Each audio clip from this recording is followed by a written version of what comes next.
El parque de recreo que luego construir na Sunset Beach, lota un parque especial para el pueblo de Bonaire. Den el parque aquí, que lota accesible para un tour, lo tiene diferentes elementos que lo ayuda a contribuir no solamente recreación para grande y chiqui, pero también que lo me inspira tour que visitar el parque para estar más activo físicamente. Así lo tiene una facilidad de fitness, camina lo tiene diferentes aparatos que puede usar para treinar. También lo tiene una área camina mucho más chiquito por unga. Para el área para mucho no se elabora junto con Yancho Botón, que en el caso aquí hace quando dice uma investigação, bom de nós jovens de Bonaire, camina com o jovem de Bonaire a indicar que, por favor, nós que tem algo de elemento de água. E isso aqui também nós atende conta com ele dentro do nosso desenho. Mas no parque lo tiene uma facilidade de barbecue. Además, o parque lo tem diferentes facilidades, maneira toalete, palapa, quiosco nan, que lo vende produto nan, maneira cos de bebê. Um restaurante local, um sleep helling, para entre outros votos.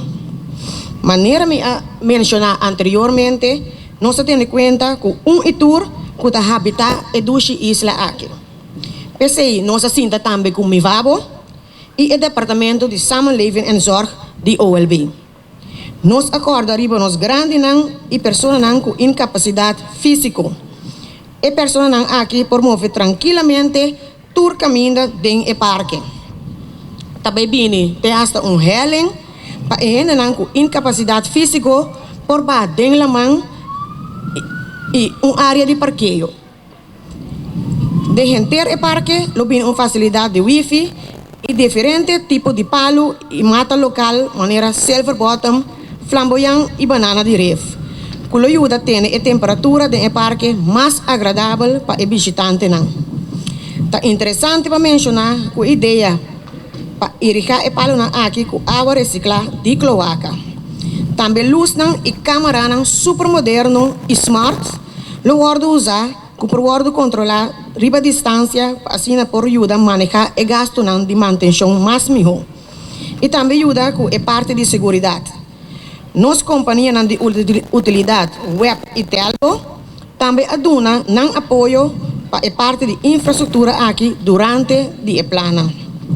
Material que lo usa está duradouro e hufterproof. Assim lo usa entre outros bruikstenen e palo para algum elemento. O material está de qualidade alta, ando por bom contra o clima agressivo que não lota dentro. A área de parqueio não há asfalto, pero lo viene com uma superfície, camina com água por passa, vai tranquilamente dor de dia. Dentro do desenho, atende conta também com a natureza, com a área de bordo rontona de dia. Me vou pensar que nós vamos usar santo também. Pero em nosso caso, nós vamos certificar isso aqui, dor de uma companhia que está especializada em isso aqui, para nós evitar toda discussão que vai vir depois tocante de santo.